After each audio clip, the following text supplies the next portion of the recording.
We're back, motherfuckers! It's been so long away, and now we're here. Can we do one that's not going to hurt people's ears? No.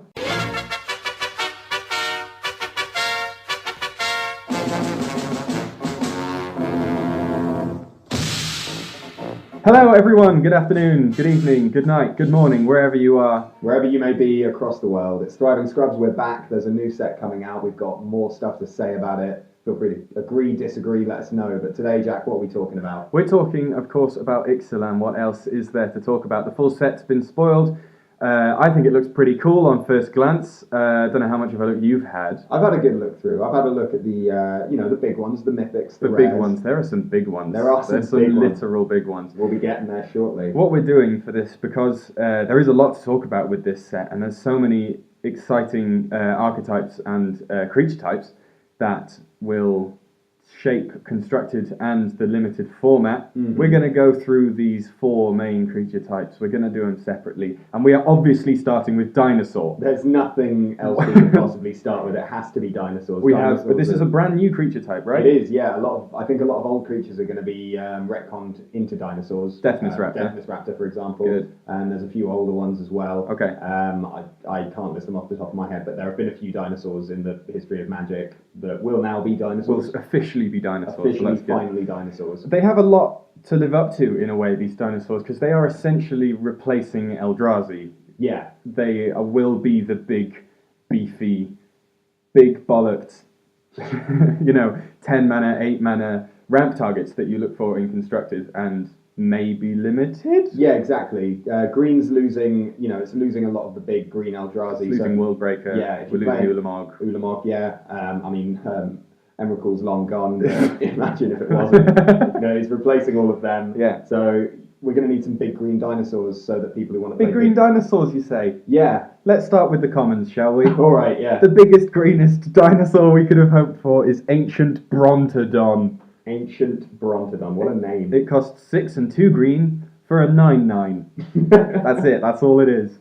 That's amazing. It's pretty cool, That's right? Good design. Even if that card doesn't get cast anywhere, but I think it might. At 8 mana, a 9/9 is pretty significant, and there's a decent amount of ramp, and not so much ramp as, well, we'll get there, but a 9/9 for 8, how about that? I feel like Ancient Brontodon, anyone who's starting to play Magic with Ixalan, this will be their favourite card, because they'll open loads of them. Yeah.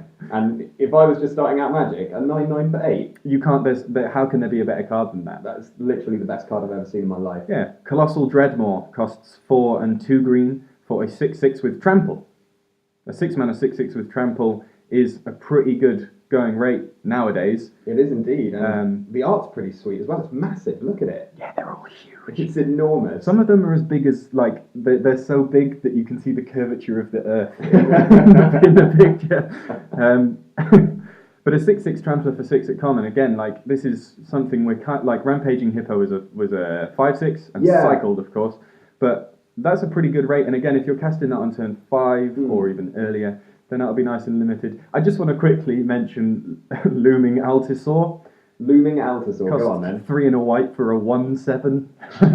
Is that all you have to say on it? I think that's all that needs to be said about it. 1/7, I don't think I've seen a 1/7. No, there was playing Magic. What was the Tomb Shell? That was a 1/6. Oh yeah, There was Rotting Mastodon, where there was a 2/8 for 5. Yeah, but a 1/7 for 4. Now that's uncharted territory. Yeah, if you ever draft a deck where you realise halfway through, oh goodness, I really, really can't win until I get to turn 20, then just start drafting them. Moving on. That's not good advice. It's great advice. It's great advice. Just pick up 4 mana walls. I mean, it is a dinosaur, so it gets points for that. You can see the curvature of the earth in that. Yeah, that's the one I was looking at. Yeah, exactly. That's crazy. That's Ixalan just a really small. it's tiny. Grazing Whiptail. This is a pretty decent common by my reckoning. Costs 2 and 2 green for a 3/4 with Reach. Yeah, we've seen cards like this before, and they've generally been pretty good. The one that I can think of is Skyraker Giant, which was red and was uncommon. 4/3 as well. Ah, was it? Okay. Yeah. I mean, it reminds me of, was it Airy Bowmasters and Dragons of Tarkir? Yes, now, exactly. That had Megamorph, but most often you cast it as a 2 and 2 green for a 3/4 with Reach. Particularly in green, I think a 3/4 for 4 mana, that's where you want to be. Yeah, and the usual rate for this kind of creature is you pay something like 3 and a green for a 2/4 with reach. Exactly. Like a giant mantis kind of deal. I mean, this thing can beat if it needs to, and if not, it holds off. Green stroke, it doesn't fly typically. No. So you need to be able to deal with flyers in draft. So it looks pretty good. Yeah, solid stats. I like it. As well as big, hulking dinosaurs, it looks like dinosaurs have the potential to get a bit aggressive. So we're going to go to Territorial Hammerskull. 2 and a white for a 2/3. Whenever Territorial Hammerskull attacks, tap target creature an opponent controls. This effect in limited Pretty good. typically has been pretty good. Heel Cutter, of course, was the MVP. Yeah. And this is a common 3-drop that taps a creature every time it attacks. That's pretty decent. That is what a lot of white decks want to be doing, because you're playing your cheap creatures, and the best way to make the most out of them is to be able to get those attacks in while you can. Yeah. Because later on, your opponent's going to be playing big dinosaurs or whatever else they might be putting out to stop you. But when you've got a creature like this, just to get rid of their best blocker, it suddenly makes everything else you've got out better. That's often with aggro decks. That's the kind of card advantage you get. Is negating a card on the battlefield, or ultimately winning the game before your opponent can make use of the cards in their hand. It's cool art on that one as well. Yeah, it's proper giving it to whatever that dinosaur is. It doesn't quite look believable to me. Like, if this game wasn't called Magic the Gathering, I'd be a little bit skeptical of that. What if this is in Walking with Dinosaurs or something? Well, here we see the Territorial Hammerskull completely effing up something 4 times its size. Due to its low stature and thick skull, nothing can stop it. It taps down a creature every... I mean, it looks like the red-white dinosaurs are the aggressive dinosaurs here if we're drafting. Yeah. Raptor's Companion has filled that slot of the 2-mana 3/1. It's 1 and a white for a 3/1. The flavour is, a raptor will follow any order as long as that order is hunt, kill, or go for the guts. That's not any order then, is that it? True? Can we check that with a paleontologist? Can we get an expert on the show just to verify that? My raptor, it follows any order. Hey raptor, go get me a drink. Huh? Raptor, could you just type the... Huh? Raptor, kill. Go for the guts. Yeah, it's all go. It's all go. And then Nest Robber is 1 and a red for a 2/1 with haste. So these are a problem that Eldrazi suffered the first time they were printed, and then they tried to deal with it the second time it was printed. Is that all Eldrazi were massive, and you didn't have 2-mana Eldrazi. They fixed that this time round. But it's nice to see that the dinosaurs aren't all 6-drops and above. We've got a 2-mana hasty, wee little sort of velociraptor of a dinosaur here. Yeah, just you're given. I mean, a 2/1 with haste to me that is the standard for a red 2-drop common. You think so? I'd say a 2/1 with haste in red. That's pretty much what you want from a 2-drop common. Yeah. It's nothing particularly exciting. When you draw it late, it's still just a bit of 2-drop. It's still 2-drops tend to be. It's a nice thing to be doing, and you're right with what you said about the Eldrazi. The other place where that popped up was in Dragons of Tarkir, where all the dragons cost a minimum of 4 mana. Yeah. And there weren't any little ones, and I think a lot of people wanted little dragons. It That's didn't true. quite fit with the flavour of Tarkir because dragons emerge fully formed from lightning, as is commonly accepted. Yeah. But there were no baby dragons, whereas here we've got little dinosaurs just as there were. Not all dinosaurs were massive. Finishing off the commons for what I believe where you want to be for red-white aggressive dinosaurs, Thrash of Raptors. What's your name? Yeah, it's my new band name. It's 3 and a red for a 3/3. As long as you control another dinosaur, Thrash of Raptors gets +2/+0 and trample. So a 5/3 trampler for 4 mana. Is a Thrash of Raptors the collective noun for a group of raptors? It is. I mean, it is now. I mean, I don't have crash of any rhinos. to dispute that. I don't think that they've ever needed a collective noun before, but I'm happy that they have one, and I'm happy that it's Thrash. It makes sense. They've got little spiky hair as well, little rockers. Yeah, and exactly. Rockers. I feel like I could see a raptor on a drum kit. Yeah, just knocking its weird feather hair about. I don't know. Yeah, because they were basically birds. Raptors, weren't they? That seems to be the more I learn about raptors. It seems like throughout my life, they have feathers. Every time there's been new news about raptors, they've just been more and more like massive chickens. Well, back in the Walking with Dinosaurs days, to go on a tangent, when we were, and for anyone who didn't grow up when we grew up in the country we grew up, Walking with Dinosaurs would mean nothing. But yeah, all of the little raptors, they were like scaly. and then they've discovered that they actually were feathered. Yeah, and then when Jurassic Park 3 came out, it changed the whole... have you did it? seen Jurassic Park 3? I haven't seen any Jurassic Park. The Raptors have... You haven't seen... I haven't seen any Jurassic Park. Well, that needs to change. But in Jurassic Park 3, the Raptors have feathers. Right, that was good. A stark contrast to 1 and 2. Anyway, you're not going to be playing too many Raptors if you're playing red-green, most likely, because this is a slightly more mid-rangey, potentially rampy archetype that is centered around a brand new mechanic. It's Enrage. I really like this mechanic, first off, just straight away. It's great when a mechanic is simple. Yeah. And this is a simple mechanic. Whenever this creature is dealt damage, do a thing. Yeah. This is just great. And at common, we have Ravenous Daggertooth. Costs 2 and a green for a 3/2. It has Enrage, you gain 2 life. So whenever it is dealt damage, you gain 2 life, which is not the most exciting Enrage trigger that we have on offer. There are some really exciting ones, but at common, that's not terrible. It's not terrible. It's not great, but it's it's something. Yeah. It's one of those things. There seems to be quite a lot of life gain in this set. I mean, we'll get into it a bit more when we're talking about vampires in a few. Yeah, I think that's where you want There's it. definitely a lot of life gain going on. So potentially there's some exciting things you can do with Ravenous Daggertooth. Well, we also have Sun-Crowned Hunters, the other common Enrager that I've picked out. Costs 4 and 2 red for a 5/4 with Enrage, deal 3 damage to target opponent. Yeah. So 5/4 for 6 that will just dome your opponent whenever it's dealt damage, which means that it's as if it's got a flipped 3 in a way. Is that if you chump block it, you're still going to deal 3 damage to your opponent, which is really nice. Yeah, actually, the chump blocking factor is good. You always want ways to get past that. Exactly. I don't know how many little creatures there will be running around in this set. It's always hard to tell. Well, there's a lot of vampire tokens. There's a lot of silly little merfolk. Spoilers. But I like this card because it either gets in for 5, which is great, or it trades and deals 3 damage, or you just can't chump block it. Basically, is my thinking. So it'll be cool. The last common that I want to talk about is Rile. With Enrage in mind, it costs a single red mana for a sorcery that reads: Rile deals 1 damage to target creature you control. That creature gains trample until end of turn. Draw a card.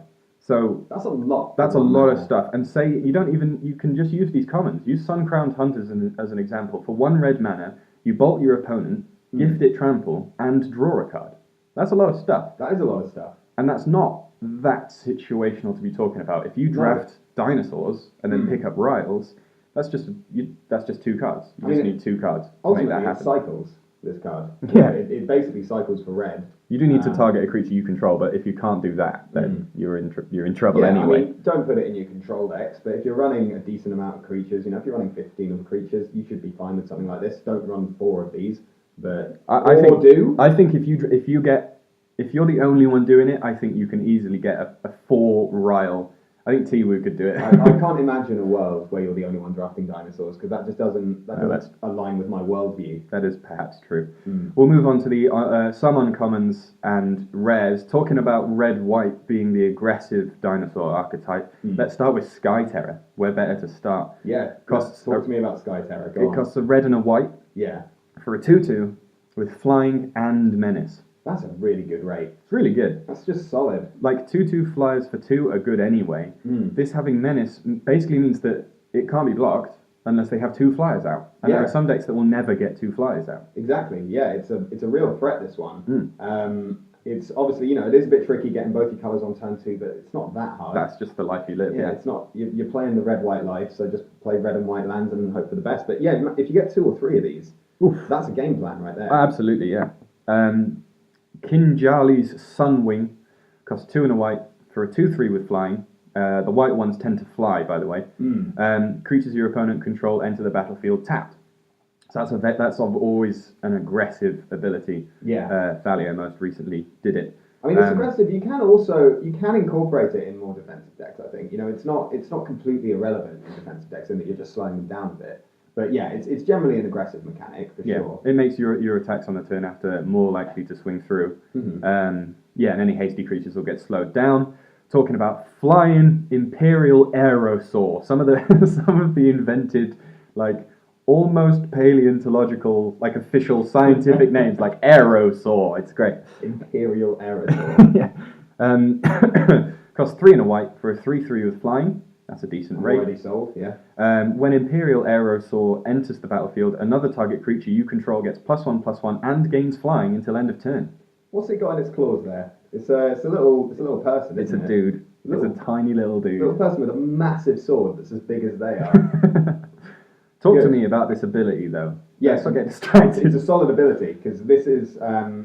There's been quite frequently recently these sort of 4-drop, 5-drop white flyers that are the sort of top of your curve in your little white creature decks. Dawnfeather Raven, right? Yeah, exactly. And you're playing all these little creatures, and then you play a big flyer that helps your team in some way. So either you're playing white with some bigger creatures, so you give something massive flying for the turn. Yeah. Or it just lets you get in a few extra points of damage a little bit quicker. Yeah. I mean, ultimately the way I describe this card is that it's good. It's a good body anyway. A 3/3 flyer for 4, but it impacts the board the turn it comes out. It will either just get you an extra damage through or create a viable attacker out of nowhere. Exactly, and the fail rate for this card is just a 4-mana 3/3 flyer, which is a better rate than we've been seeing. Yeah, exactly. It's been 3/2s by and large for 4-mana recently. If we're talking aggressively, this is an extremely aggressive card. I don't know how I feel about it. Tell me what you think. Goring Ceratops costs 5 and 2 white for a 3/3 with double strike. Whenever Goring Ceratops attacks other creatures you control, gain double strike until end of turn. I like this card. Team double strike. Like if you've played these white flyers that we've just been talking about, then you surely I mean the thing is it has to attack. Yeah. So you have to play it, wait a turn, not block, and then attack with everything. And you have to get up to 7 mana as well, or ramp up to it some way. I think ultimately that's what turns me away from this card slightly. Is that this needs to go in the aggressive deck, and 7 mana is a lot to ask, and then waiting for a whole turn to come and go is a lot. I don't know if this is necessarily limited to an aggressive deck though, because the mana cost is kind of a clue that it's something you're generally going to get out a bit later. I think this effect is good enough that you could put it like this would be an all-star in a mid-range deck. If you're playing a bunch of 4 and 5 drop dinosaurs and then you play this a few turns later, then all of a sudden you're swinging for probably double lethal. Yeah. You're swinging for so much damage that if they don't block, you just win on the spot. I suppose that's what's worth noting actually is that dinosaurs don't have to be played with dinosaurs. This grants your team. It doesn't grant other dinosaurs you control. It grants other creatures you control. You can play this with vampires if you wanted to. There's nothing stopping you. Yeah. And it's the effect on it's really powerful. Definitely. And it's a pretty solid blocker when it comes down as well. In limited it will block most things. The time it comes down, it's not a lot's going to get through it. It might trade for a few things, but it'll generally kill something. Yeah. Bellowing Aegis costs 5 and a white for a 3/5. It has Enrage. Put a +1/+1 counter on each other creature you control. I like that ability. That ability is really good. It anthems your team every time it gets dealt damage.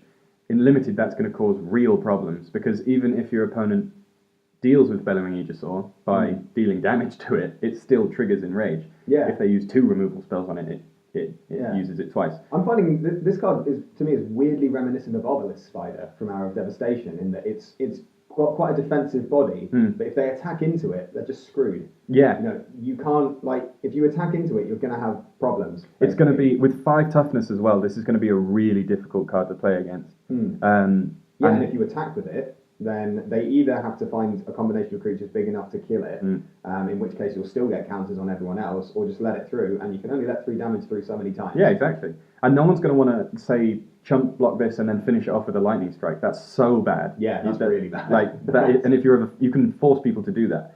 Notable, it's only on creatures you control. Because otherwise that could be, that'd be so annoying if you did your maths wrong and then it put a counter on itself before your lightning strike resolve. It's terrible. Just a side note for constructed as well, with Walking Ballista, this thing becomes silly. Yeah.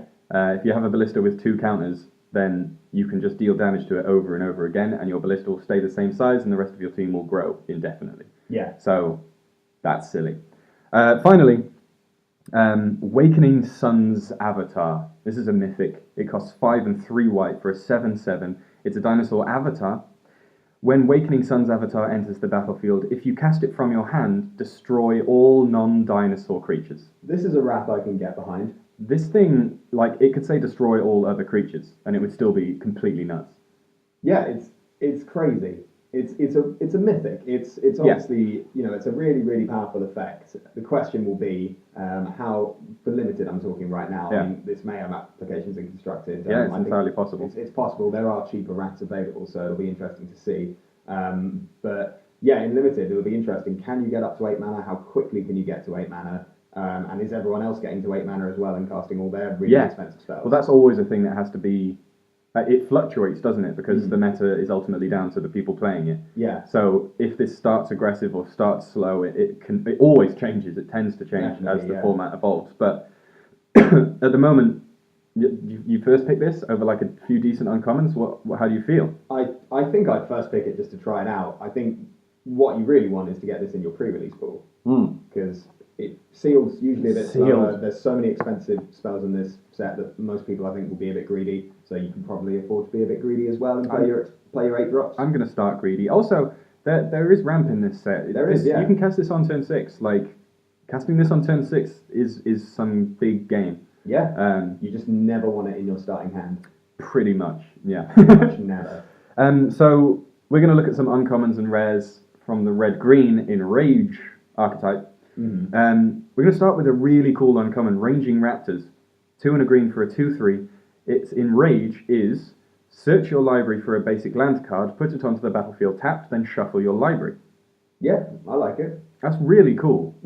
It's an odd one to sort of say that your opponent doesn't want to chump block against this because but gaining a land drop every turn is real, and it makes chump attacking impossible. Like if they have like 4 tokens and they think, well, I'll just chuck the tokens at you and you can only block 1, they're less likely to do that because then you've got your Wakening Sun's avatar waiting in hand, Yeah, I hadn't thought of that. That's quite nice. Yeah, the fact that it makes people less inclined to bluff as well. Like you're far less likely to attack with, let's say, a 3/3, or no, something a little bit smaller. Let's say a 2/3. You're not going to attack into this with a 2/3. No, you're not, because there's just no point. Yeah. Whereas otherwise, you could bluff having a pump spell. You could bluff having all sorts of effects in your hand. And if you cast Rile, targeting this, that's a 1 mana rampant growth. Yeah, that's pretty good. And there are other cards that we'll come to that deal damage to your creatures when they enter. And that's with Ranging Raptors will be really cool. Yeah, it's a nice little enabler, this one. I like it. We've got an exciting little 2-drop, Raptor Hatchling. Oh, yeah. Costs 1 and a red for a 1/1, and its Enrage is create a 3/3 green dinosaur creature token with trample. So it's like a really good Doom Dissenter, I guess. When it essentially, when it dies, create a 3/3 dinosaur. Or if you manage to enchant this or grant it a boon or something and you deal multiple instances of damage to it in 1 turn, I feel like that might be a bit janky for an aggressive deck. But even so, it replaces itself. Yeah, it's weird in that it's not a particularly aggressive card at face value. Like obviously, if you get a 3/3 out of it for 2 mana, then great. But it seems to me more like a bit of a slower red card. This one, as in when you're trying to do the sort of more rampy kind of decks, playing one of these out on turn 2 is a nice little incentive for your opponent to be like, don't attack me, or I'll make a 3/3. Yeah, it can trade for something as well. It also might just not get blocked. It might be one of those that just gets 1 damage through every turn because your opponent can't be bothered to face down the 3/3. So it'll be interesting to see with that, I think. Yeah, I don't think it's an amazing uncommon, but I think it's it's useful. It's got uses to it. Shall I give you 2 amazing uncommons? Yeah, uncommons that I think are amazing. We're skipping a few uncommons because, quite frankly, there are a lot of big, ugly dinosaurs in this set, and we can't afford to talk about all of them. Another fantastic name, Charging Monstrosaur. That's a good name. What do you think are its defining characteristics? I mean, it's charging and it's monstrous. Yeah. And I like the little man who's, or is it a lady? I can't quite tell. Someone's definitely about to get. Someone doesn't know what's about to happen. See, I wanted to make a Jurassic Park reference there, and if you haven't seen it. Oh, you can do it. People will get it. Yeah, for the people at large, it's just that scene in Jurassic Park 1 where the T-Rex eats that lawyer while he's on the toilet. That terrified me. That was one of the early sort of film moments that really freaked me out. Really messed you up, did it? Yeah. But now when I watch it, it's like, okay, there is sort of an inherent humour to this scene that was lost on me. All I'll say about this, I'll tell you what it does. Charging Monstrosaur costs 4 and a red for a 5/5 with trample and haste. Traced. Reality Smasher was pretty good, wasn't it? Reality Smasher was pretty good, and the second ability on Reality Smasher was rarely that relevant. I mean, no, in Limited, very, very rarely. I mean, Reality Smasher was basically unbeatable, but Trample and Haste, 5/5 for 5. That's an uncommon I can get behind. If you're casting that on turn 4, that's crazy talk. I mean, Surak was a rare. And this is better than Surak, I think. Yeah. And then, well, Surak granted haste to additional creatures as it went along. It just never worked out quite how I wanted it to with Surak. But I think with this, you're always getting that haste. You're always getting a 5/5 trample haste. There was the 4 mana hasty that put a -1/-1 counter on something when it enters. Was it a crocodile? Quite possibly. Anyway, so that, I mean, I'll be first picking that, no doubt. Like that, you don't have to be playing Dinosaurs or even an aggressive deck for that to be a really cool card. Yeah, that's one of those cards where you can't really complain about any part of it. There's nothing about charging Monstrosaur where you would be justified in complaining. The cost is fair, the stats are good, the abilities are good, the art is good. Thundering Spineback costs 5 and 2 green for a 5/5. So it's a 7 mana 5/5. Other dinosaurs you control get +1/+1. You can pay 5 and a green to create a 3/3 green dinosaur creature token with trample, which will of course be a 4/4 because it anthems other dinosaurs. That's a game plan for me. Like, it's entirely possible that the format's too fast for it because it is a 7-drop, but if you cast it on turn 6 or turn 5, if you're lucky enough, and then just start you can just keep drawing cards and just pumping dinosaurs out of this thing. Yeah, it's a little endgame finisher. It's, on its own, if it goes unchecked, it will ultimately get you enough advantage to win the game. Yeah. If you're getting beaten down with flyers, it's probably not quick enough. But if you're in a board stall situation, this is going to be really useful. Sealed. Yeah. Put these in your pre-release decks and just watch your opponents scratch their heads and wish they hadn't used their removal on your 2-drop. Moving on quickly to a card. What's its English name? Dear me. Right, Infuriated Gladiodon. That's how I feel.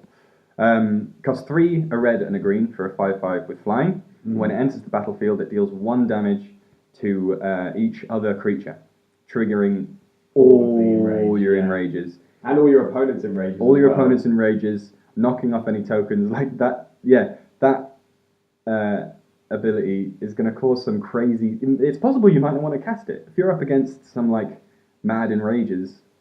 But you should be the one. You should be the one. There can't be 2. But this is a 5 mana flyer for 5. It's got trample, not flying. Oh, does it? Yeah. Oh, I apologise. I think that's some Spanish throwing you off there. Oh, it is. It is. And also a complete look behind the pull behind the curtain, whatever the expression is. I was going to say, a 5/5 flyer for 5 mana, that uncommon, that's would be good. Pretty much the best card in the set. They've made us Reality Smasher uncommon. They have. Let's talk about a few rares here. All right. Give me a few rares. And these, I think, they're all going to be great in Limited, but they have different constructed applications. So Rampaging Ferocidon costs 2 and a red for a 3/3 with Menace. Players can't gain life. Whenever another creature enters the battlefield, Rampaging Ferocidon deals 1 damage to that creature's controller. So different parts of this card are good against different archetypes within Standard at the moment. Sure. This could just slot right into Ramanat Red. It's a 3/3 Menace for 3. It hoses any life gain. Yeah. Like if someone's playing Approach of the Second Sun, there's a lot of life gain in that deck. I mean, they still win the game if they cast it twice. They still win the game if you cast it twice, but the 7 life buffer is often really what you need to make it that far. And in mirrors or against token strategies, this deals 1 damage. It does the impact tremors effect, right? Exactly. It's impact tremors but to you. Well, it's like everyone's got an impact tremors out that hits them. Yeah, a self-impact tremors. So I'd be interested. This is obviously competing against like Lannery Storm, and there's a few red 3-drops that look pretty good, but it's one to keep an eye on. It's a tricky spot to be good in a red 3-drop slot because they print quite a few of them, and still got Pier knocking about as well. Exactly, yeah, and there's a few useful ones. So it's about whether it has a home and whether that home is making the most out of it. But it's got potential, doesn't it?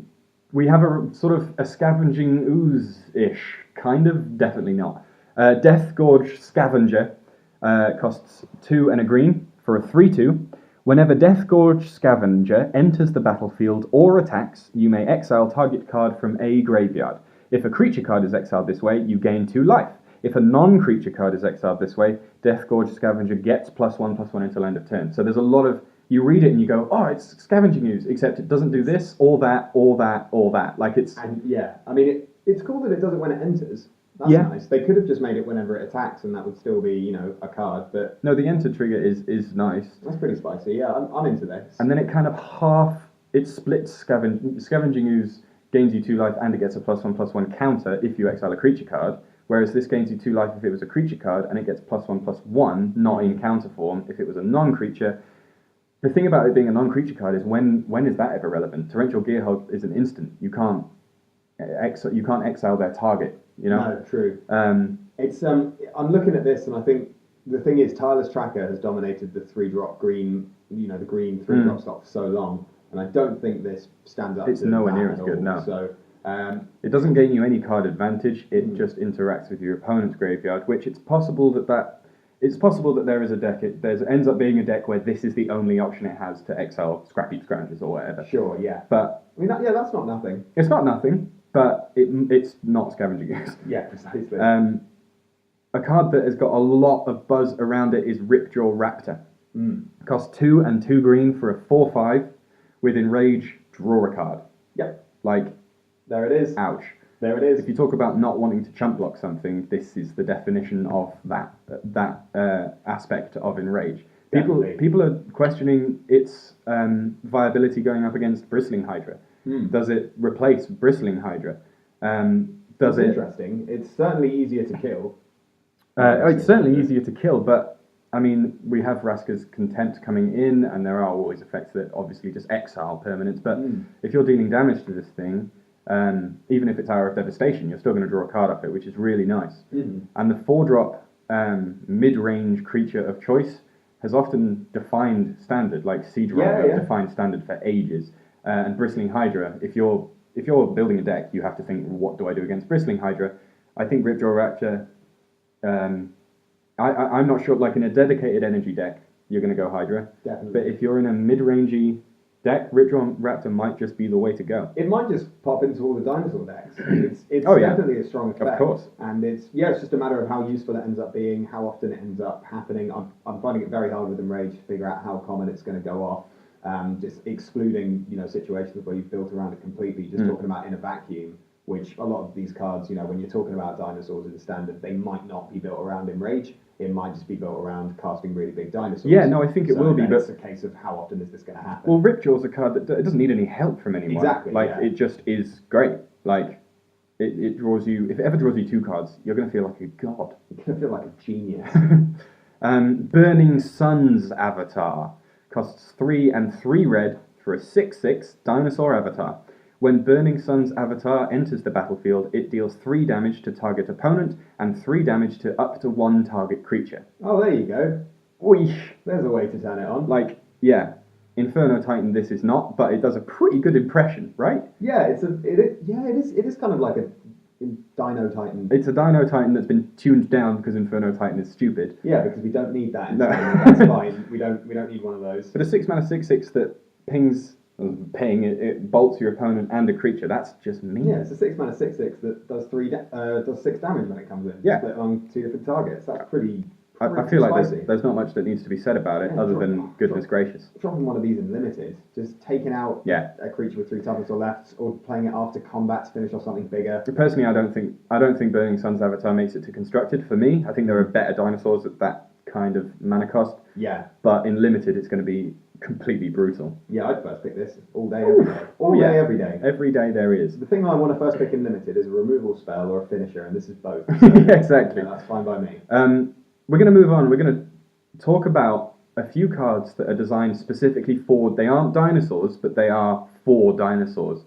And they have limited and constructed applications. I want to know how you feel about, first off, Commune with Dinosaurs. Commune with Dinosaurs. Well, the thing about this is I was a big fan of Commune with the Gods. Back in the day. And Commune with Dinosaurs is, first off, one of the best card names I've heard. How do you commune with dinosaurs? Well, I mean, if you check the art, I think you'll see that it's quite easy. You just look in the packs that they have on their sides. They're sort of pouches. Yeah, you just sort of put a saddle on it and... So what, are they finding a dinosaur inside that dinosaur? Is that what's going on? No, the dinosaur's going to lead them to more dinosaurs. The point is... The point is the card's really strong, right? It costs a green for a sorcery. Look at the top 5 cards of your library. You may reveal a dinosaur or land card from among them and put it into your hand. Put the rest on the bottom of your library in any order. It's the Oath of Nissa for dinosaurs. Digging 5 cards deep for 1 green mana is really cool. And it can get you a forest, it can get you Gearshaft. Like, it is what you need when you need it. It's brilliant on turn 1, and if you draw it on turn 9, you think, fantastic. That's still something you can do. That's great, because I'm going to dig 5... And then if you see, for example, 4 lands and a dinosaur, you think, that's the best card I could have drawn, because now I'm not drawing those 4 lands, I'm getting this dinosaur straight into my hand. Yeah, again, it falls into an interesting spot, because if you're playing a dedicated energy deck, Attune with Ether is just way better than this, but if you are playing a deck that is built around dinosaurs, this seems like the smarter option, because you could get all sorts of nonsense with this, or just, you know, a 4-drop. On, you know, it's got a lot of potential play to it. I think it just depends how those decks end up being built and whether there's room for this. Because if there is, then great, throw it in. And it's worth bearing in mind that a card like Ancient Stirrings is a card that it ties Eldrazi decks and Tron decks together. It's the card that, when you're building decks that have high variance, you've got stupid little mana dorks and you've got big beasts, you want to be able to filter through them as often as you can. So I think... Yeah, you need to figure out, do I need more lands or do I need more threats? And it lets you find one of those two, hopefully. Whiffing with this is going to feel awful. Frank Carson will run the maths, I'm sure. Savage Stomp. Great name. I'm excited about this card. It costs 2 and a green for a sorcery. Put a +1/+1 counter on target creature you control. Then that creature fights target creature you don't control.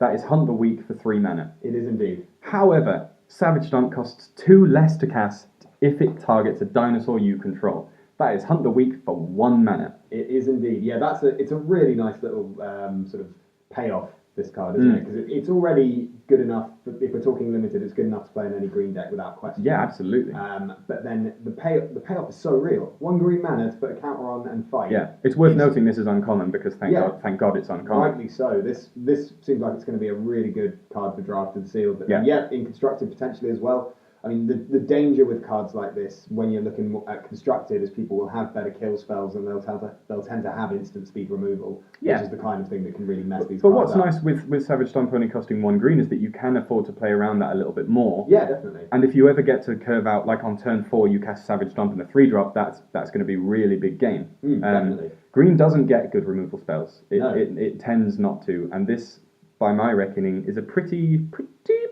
good one. I would say this is about on par with what green gets for good removal spells, because good green removal spells are normally a little bit niche, a little bit weird. You need to have a creature out. You know, there's certain boxes you need to tick. Like Cartouche Strength. Exactly, but once you tick them, then the payoff is there. That's the sort of way green removal tends to work. So this has all the downsides of green removal, but it's also a really good rate. Yeah, so really good rate. Definitely one to watch. Now, I'm thinking about Constructed and Limited with these, and I want to be thinking about Constructed because they excite me. Let's talk first about Drover of the Mighty, because I think this is the ramp creature that is going to be the most popular. It costs 1 and a green for a 1/1 human druid. You can tap it to add 1 mana of any colour to your mana pool, which is already pretty decent. That's pretty solid, yeah. And it gets +2/+2 as long as you control a dinosaur. Well, yeah, there you go. Like Channeler Initiate or Werebear, or those are the only 2 I can think of. But 2 mana dorks that get bigger as the game goes on are great, because they ramp you into your ramp targets and then they become decent bodies later. Yeah, it's a nice little combo on this one. I'm pleased this isn't a rare. They could have made this a rare, and it wouldn't have been a very fun one to open. No. It's a nice little card. It'll I think this will be solid for limited too. There's plenty of places where this will be useful. Definitely, and it's Servant of the Conduit for the dinosaur decks basically, and that seems to be a bit of a theme. Yeah, I like it. It's such and such a card, but for dinosaurs. Yeah. So they're definitely trying to support dinosaurs. So whether that ends up being real or not, we'll see. Well, let's talk about first Peck Huntmaster. Let's talk about Peck Huntmaster. It costs 1 and a red for a 1/2 human shaman. Dinosaur spells you cast cost 1 less to cast, and you can tap it. Target dinosaur gains haste until end of turn. I'm just going to read this next one. In fact, King Jarly's Caller costs a white mana for a 0/3 dinosaur spells you cast cost 1 less to cast. I'm seeing a theme develop here. There are 2 cards that do that in this set. And Dragon, what was it? Dragon Lord's Servant? It's terrible. Never happened. The goblin. Yeah, the little goblin that was holding a big plate of meat. It never saw play anywhere. Yeah, that was an uncommon, wasn't it? Yeah. So it was a little bit tricky to get more than one of them. But how do you feel about these cards? Like, in a day where Elvish Mystic is dead, we're never getting a one mana dork in the sense that it generates mana. Yeah. Kinjali's Caller costs 1 mana and kind of ramps you a mana every turn? Yeah. Or more, Yeah. because dinosaurs, it takes 1 off the converted mana cost of every dinosaur in your hand. So you can cast a 3-drop on turn 2, which is that's the whole reason Elvish Mystic doesn't exist anymore. Yeah. They didn't want us to be able to do that. With Kinjali's Caller, you can cast you can cast a 5-drop on turn 3. You can do some really big stuff. So obviously the downside is that it doesn't do anything. Is that it's terrible. It's terrible. It's without the dinosaurs, it is a worse rate than the 0-4 camels we've been seeing. They've been terrible. So, yeah, you do need to have a critical mass of dinosaurs to get a real benefit from this. Yeah, and then the Huntmaster giving a dinosaur haste, that's pretty mean as well. Yeah, that's nice. That's going to be relevant, especially in a red dinosaur deck. Yeah. I mean, something to sniff at.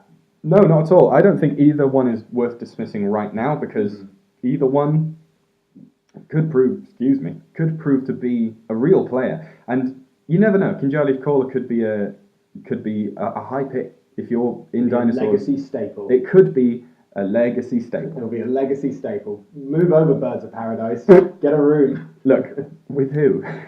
Get a room on your own and stay there. Just get a room. At some point. Yeah, I like these cards. How do you like them? The dinosaur cost 1 less. I'm all about dinosaurs. I've always been all about dinosaurs. You So just didn't know it. It makes me. What do you mean? I just didn't. I've been into dinosaurs since I knew how to talk. So that is fair. I do love dinosaurs. This is you love dinosaurs and haven't seen Jurassic Park. Who is this man? That's not. Ladies and gentlemen, tell us in the comments what you think of the man who hasn't seen Jurassic Park. We're going to finish with 3. Oh yeah, Dave has just slyly signaled to me that we should talk about. Go on, you take this one. Yeah, I think it's just worth, while we're talking about dinosaurs, we should talk about Star of Extinction. Go on. While not technically a dinosaur, it's certainly quite a funny little card. It's a mythic, and it's a big, stupid red mythic. It costs 5 and 2 red for a sorcery. Destroy target land. Are you sold yet? Yeah, I'm in. Star of Extinction deals 20 damage to each creature and each planeswalker. Triggers Enrage. This is a crazy card. Yeah. Like, the deal, destroy target land is it doesn't matter. It's just flavour. It's pure flavour, the yeah. card's so perfectly flavoured. How much does it cost? 7 or 8? It costs 7. The thing I really like about it is such a cliched image. The big long necked dinosaurs looking behind them and seeing the memes. They could have tried to subvert it, but they didn't. They went, we know exactly what we're going for with this. It's the dinosaurs going, what's going on? And then end the world. I think this card's funny. I don't think I'd first pick it unless I needed it. No. No, not really. No. Yeah. A 7 mana wrath. No, they're a much better wrath. The only way we're going to see this card, and we definitely will see it, is Saffron Olive is going to brew with that and Boris Reckoner because it wins the game. It's an instant kill, yeah. But beyond that, I don't think it's worth talking about. Now let's talk about the actual dinosaurs. Okay, we got a rare and 2 mythics. These are the 3 dinosaurs that people seem to be most excited about. We'll start with the rare Regice Alpha. Costs 3, a red and a green for a 4/4 dinosaur. Other dinosaurs you control have haste. Mm-hmm. When Regice Alpha enters the battlefield, create a 3/3 green dinosaur creature token with trample. 7 power, 7 toughness split between 2 bodies, 3 of which has haste and trample. That's just value. All the dinosaurs you play afterwards have haste. Like the dinosaur we're about to talk about after Regice Alpha, if it had haste, that's crazy. Mm-hmm. And it's a 6-drop, so that's a reasonable way to do it. As I say, with these stupid dorky ramp in inverted commas cards, you can cast this on turn 3. You can, yeah. If you cast this on turn 3, that's Salisbury. That's what? It kills your job, just move on. I think this card's it's competing with Glorybringer. That's the reason why it's not going to see play in broad non-archetypal decks. But in a dinosaur deck, this is the card to be scared of. Imagine if they made Glorybringer a dinosaur dragon. Looks a bit dinosaur-y. It does. Well, it's more like a crocodile is the thing. Let's not even entertain It's not. it. So let's not. Yeah. But I mean, there's not. Yeah. What do we need to say? This card provides so much value. In limited, it blows my mind. Yeah. But in constructed, I think it does need to stick to actual dinosaur Yeah, decks definitely. because Glorybringer is the MVP. I cast 4 Glorybringers in a row yesterday in constructed. That's disgusting. Why did it take 4? Because they had 2, Right. so it took a while.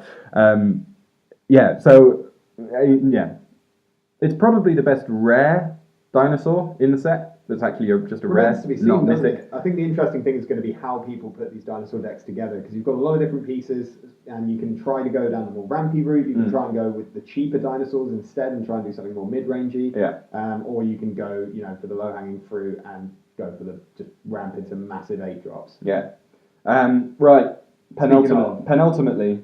No, we're gonna do a 6 drop first because I'm saving the one and only for a little bit. But I think this is the card that people are most excited about and that people think is most likely to make a significant impact on standard. All right. There are plenty of reasons why. Carnage Tyrant. Carnage Tyrant. Costs 4 and 2 green for a 7/6 dinosaur. Mm-hmm. Carnage Tyrant can't be countered. No, it can't. It has trample and hexproof. What do you do? How do you interact with this card? You play really niche sack effects. You play Star of Extinction, I guess. Yeah. This dodges Arrow of Devastation. Mm-hmm. It beats the living hell out of a Torrential Gearhulk. It does. Glorybringer doesn't do anything against it. Yeah. Flies over it, but that's not good enough. And unblocked, it kills you in 3. Yeah. 3 swings, that's it. The card's nuts. The card's real nuts. It can't be. I was about to say you could counter it. You can't. You can't counter it. You have to assemble some little army of tiny little dudes to deal with it. And the sack options are low on the ground at the moment, right? Yeah, there's some. There's Doomfall. Doomfall's one. Yeah, there's presumably some sort of Fleshbag Marauder variant about there at the moment.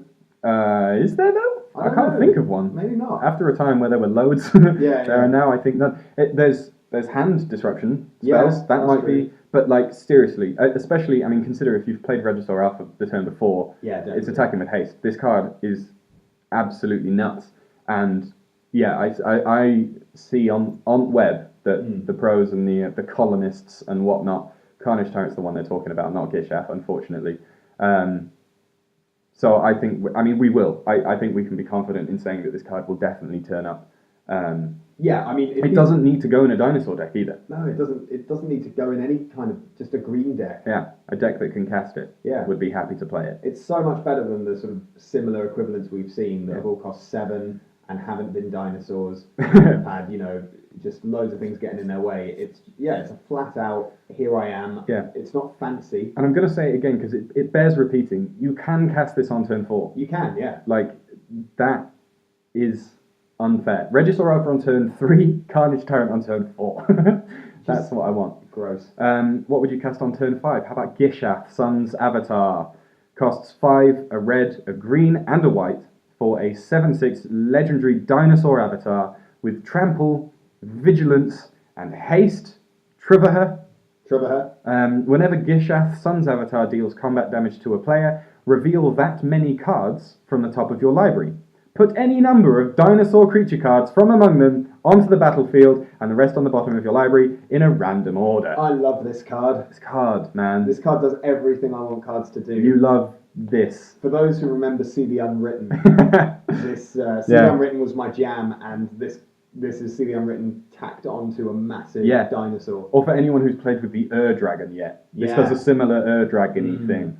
Coming out with haste is nuts. I keep wanting to swear about these dinosaurs. I think that's a reasonable response to dinosaurs. The trample, again, these dinosaurs are so hard to block, because if you block it, if you trump it, it's still going to trample over, you're still going to get the trigger. Yeah, unless you block it with a 1/7. That's where it comes into its own. I've forgotten its name. What's it called? Looming Altisaur. And if you get to look at the top 7 cards of your library and put any number of dinosaurs out, you win. Yeah, pretty much. You win. Probably, yeah. How do you not? I'll be really excited to open this in draft. You're not going to ever open this in draft. The thing is, if you do open it in draft, it's going to skew your whole draft. You're going to end up with a deck that doesn't work. Yeah, you're going to force Naya, the person to your right, is going to be drafting green-white or something. Yeah. Person on your left is going to be drafting red-white, and you'll be completely screwed. but you'll get that sweet Gearshaft out of the bargain. So Gearshaft though, for constructed, give me. Obviously, this is like a first impression off the bat. Standard's going to change quite a bit because we are losing a lot of old cards and gaining quite a few new ones. We're going into a smaller standard. How do you feel about Gearshaft? I want Gearshaft to be good. A standard where everyone's trying to play Gearshaft is like my dream. Yeah, that's the kind of standard I want to be playing. I think I am so glad that Aetherworks Marvel is gone. Yeah. And even though it was a quick string of bannings, it was so necessary. Yeah. Because it would have to go now if it hadn't gone already. Definitely. There's no doubt. Gearshaft replaces Ulamog, does it? Or does Carnage Tyrant replace It's interesting, because you could run a mixture of them. You could run perhaps 2 Gearshafts rather than the full 4. With it being, it is quite an expensive card. Commune with Dinosaurs. Yeah. That's the reason why that will definitely play a part in making Gearshaft better. Because you don't have to run 4 and then feel like an idiot. This feels more in the realm of Dragonlord Ataka to me than Ulamog. Yeah, I think so. Yeah, so a niche rampy deck will want it. Yeah. But it's not like, the thing about Ulamog was it was meant to be for niche rampy decks, but what it ended up being was, hey, just put it out whenever you want. So as long as people aren't doing that with Gearshaft, then it's perfectly fair. I think as far as the cost for what it does, 8 mana for that is perfectly fair. That's the right amount. So it's just a matter of whether it shows up, and if it does, how many copies people run. And I mean, how it's easy to answer. If you've got stuff that kills creatures or counters creatures, they work just as well on Gearshaft. Yeah. So, but the haste means that Gearshaft only really has to get 1 hit in, and you'll feel good. You'll feel okay. You'll feel a bit annoyed if you're holding sorcery speed removal. Embarrassed. So that's it. Those are the dinosaurs that we've chosen to pick out. There are more, and some of them are pretty good. Like we missed off some uncommons that are pretty spicy. Yeah, have a look through yourself. Have a look through all the dinosaurs, and let us know in the comments what your favourite dinosaur is, both real and from Please Ixalan. do. What's your favourite dinosaur? What's my favourite dinosaur? What's your favourite dinosaur? I think it's probably Gearshaft. Gearshaft is so in line with everything I want from a dinosaur. What's your favourite dinosaur? My favourite dinosaur is Ranging Raptors. The one that ramps you. Like, not even because it's the best, it's just the one that I'm most... I identify with it. It makes me happy. All right, well, that's and I nice can't then. Explain why. Well, yeah, let us know in the comments if you've got any strong opinions about dinosaurs. There will be more videos coming shortly. We've got pirates to talk about. We've got merfolk. And we've got vampires. We've got vampires. And also just have a look at the new mechanics as well. Most of them are simple, except for Explore, which isn't. Which takes forever to read, and I still don't understand it. Bother. I'm just not going to play with those guys. So. Dinosaurs all day. More to come soon. Welcome back to the channel. It's been a little while since we've had anything out. Give us a like on the whole YouTube. Give us a little subscribe. Follow us on Twitter. We are at Thriving Scrubs. Good luck. Have fun wherever you are. And we'll catch up with you shortly. Goodbye. See you later, guys. Bye.